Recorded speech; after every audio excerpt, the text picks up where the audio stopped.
Welcome back to Objectively Speaking, and today we're talking about Ice Spice's debut album, Y2K. Let's get into it. I've talked about Ice Spice in the past in some previous videos, and I discussed my thinking to why she would take so long to deliver her debut album, and one of those things is subject matter. Some music has deep meaning, and others are just fun and lighthearted, which is where Ice Spice falls in. She's known for having some silly one-liners in her projects like, "Think you the shit, bitch? You not even the fault." And this album has a lot of those silly one-liners, but it gets really repetitive.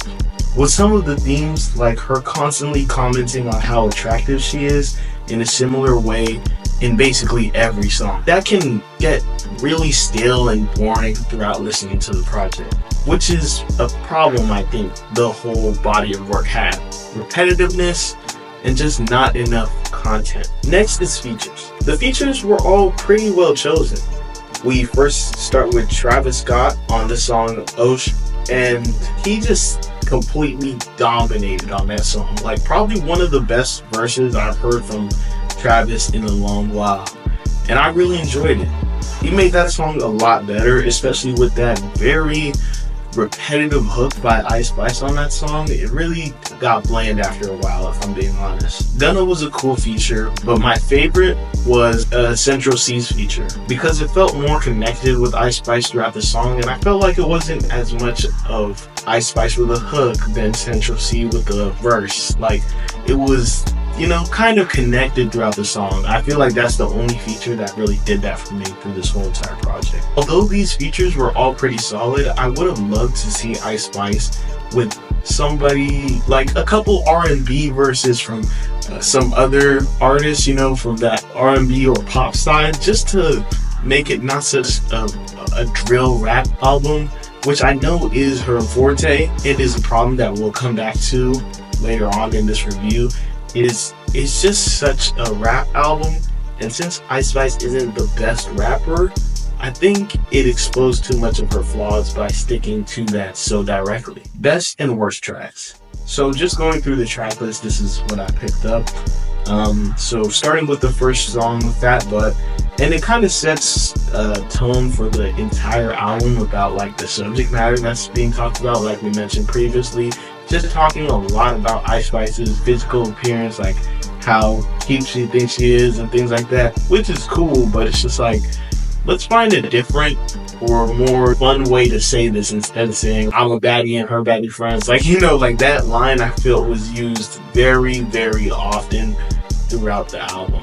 My favorite line from the song was, "I really write F a ghost," which I think it just gave me a little chuckle, because it's like she's kind of playing off the fact that she knows people don't believe in her rapping abilities, so her being confident in that is a plus to me. She also jokes that shaking her butt is kind of what made her famous, which I think is a fun little line to throw in. It's like self-aware. It's like, I shouldn't be here, but I am. And also talking about her Grammy nominations and things. I really enjoyed that, because she does have a lot to be proud of. Whether you think she makes good music or not, like, she's come a long way for sure in her life, for sure. We already talked about the Travis Scott song. One of my favorite songs on this project was Pop. This was one of my favorites, and it had a lot of fun bars in it. And basically all you could ask for from Ice Spice, using the drill beat to her advantage and just really making something that I think you can just enjoy, because what she's known for is those catchy little lines that get you here and there, or those one-line bars that are kind of like, oh, that's silly, and then she'll say them over and over again.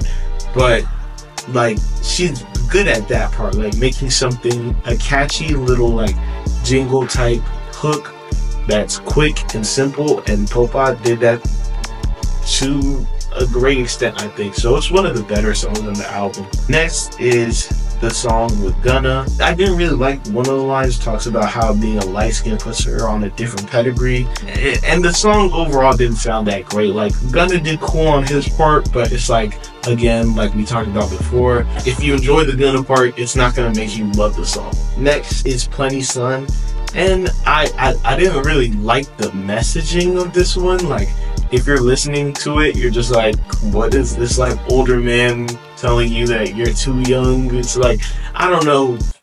I mean, how am I going to get behind that? I'm a dude. Favorite, and I think the best song of this album is the song that did come out before the album dropped in its kind of rollout, is the Did It First featuring Central C.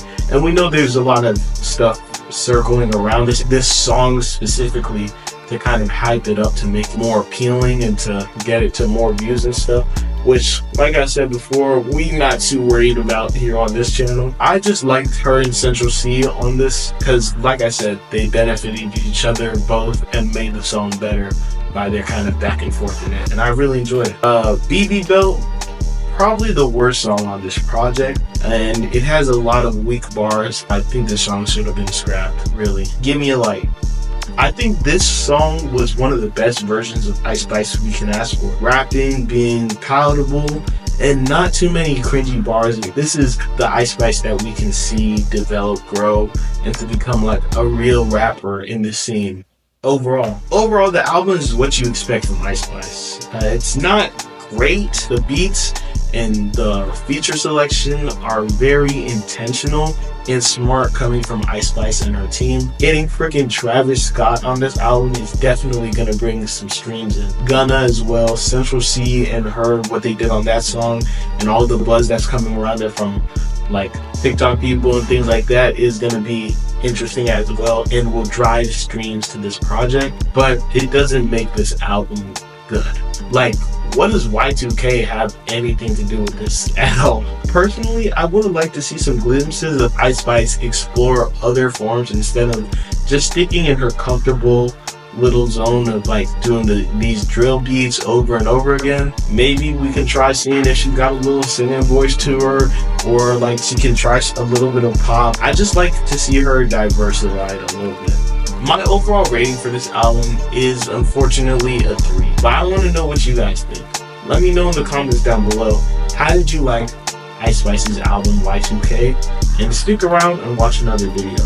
And hit the subscribe button. It really helps us out. I'll see you guys in the next one.